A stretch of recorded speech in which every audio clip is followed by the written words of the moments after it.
ちは、メイです。私が初めて投稿した動画でたくさんの方に見ていただいた大きなお風呂の作り方の和風バージョンを今回は作っていきます。どうやったらお部屋が和風っぽくなるのかコツを解説していますので、ぜひ最後まで見てくださったら嬉しいです。それでは本編へどうぞ。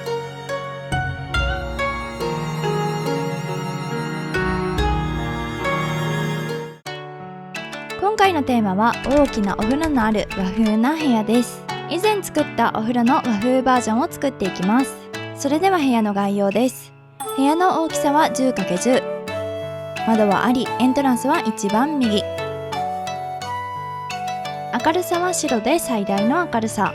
環境音はなしです。壁紙と床の概要です。和風な部屋にするときは壁と床選びがとても重要です。土壁や石系を選ぶと和風らしくなります。今回の間取りはこんな感じです。狭い空間にたくさんの部屋を作ります。狭い場所に詰め込むというのも和風っぽくなります。では早速お風呂から作っていきます。部屋の水部分を作りたいので水のマイル座を用意します。この辺に飾るからタイルマットを選択します。ここに浴槽を作っていきます。奥に木製の仕切りカウンター H を並べます。次は手前に木製の仕切りカウンター L を並べます。洗い場を作るために石のラグを敷きます。浴槽の横や手前に洗い場があるととても和風っぽくなります。次はここに脱衣所を作るので黄色い竹の敷物を敷きます。竹の他にもラタンや畳系でも和風っぽくなります。仕切り壁と柱を使ってお風呂を仕切ります。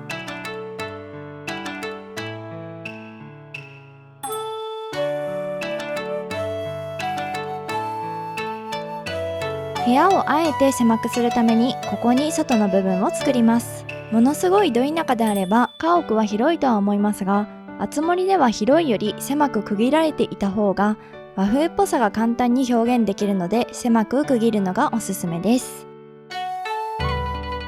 こんな感じで圧迫感のある作りになってきました。窓を作っていきます。今回窓に使用するマイル座はこちらです。窓を作る上部分に壁を貼っていきます。障子窓を開けている風にしたいので、この部分だけに障子を貼ります。ここに腰壁部分を貼ります。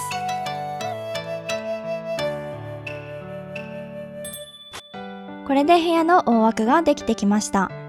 お風呂の細かい飾り付けをしていきます。お風呂をリアルにするためには浴槽内に必ず家具を置いてください。おすすめは円座、ビーチタオル、アヒル、ガラスのキャンドルホルダーなどです。円座は住民たちが座れるのと、ビーチマットは寝ることができます。一番端をどけて浴槽内の家具を触れるようにします。家具磨きモードになって黙々を選択します。浴槽内の家具を最大まで磨いていきます。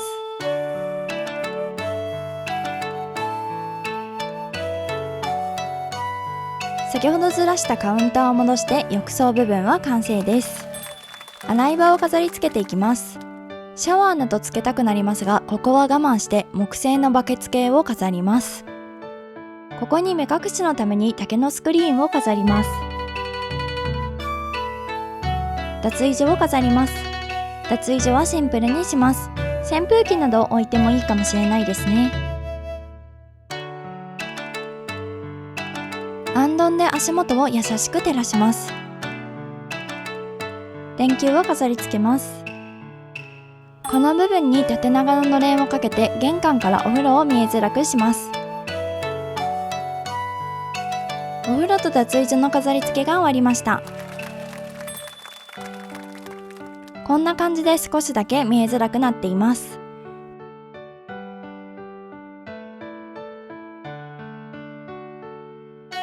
玄関と廊下を作ります。まずは玄関の石畳を増やしていきます。ここに仕切り壁を追加し、玄関と今の境目を作ります。和和風な玄関の正面にはよく花や置物などが飾ってあるので正面に飾ります。桜の枝やアンスリウムなどもおすすめです。ここに横長ののれんを飾り付けます。実際の家は玄関の入り口すぐにのれんがあるのですが、あつ森の部屋でそこにあると部屋自体が見えづらいので、のれんも部屋も見える位置にしてあります。こんな感じですね。正面の上の壁の物足りなさも緩和されます。次は台所を作っていきます。ちょっと古めの和風な部屋なので、ステンレス系のキッチン家具は使わないようにします。理由は明らかに古い民家なのにステンレスを使ってしまうと違和感が出てしまうからです。なるべく木や土、タイルなどの家具がいいと思います。かまどの近くに薪があると雰囲気が出ますね。漬物や壺も和風な雰囲気をさらに強調してくれます。台所の飾り付けが終わったので、次は居間を飾り付けます。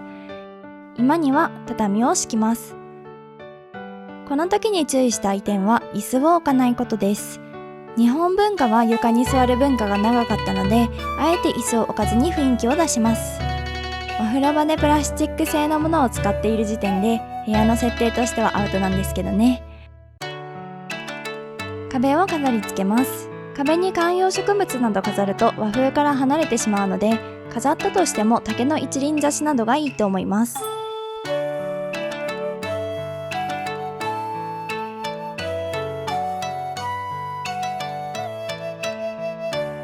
これで全て完成です。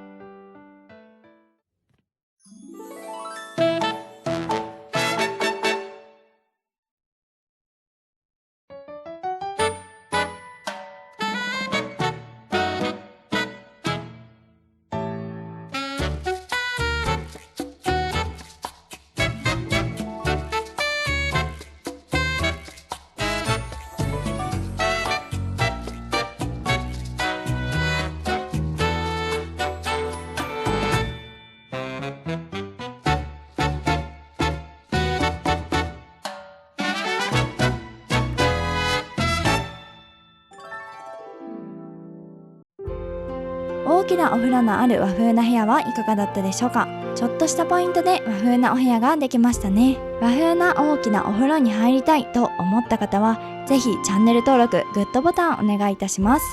今回のおまけはこの部屋の庭の完成ムービーです。それではまた次回の動画でお会いいたしましょう。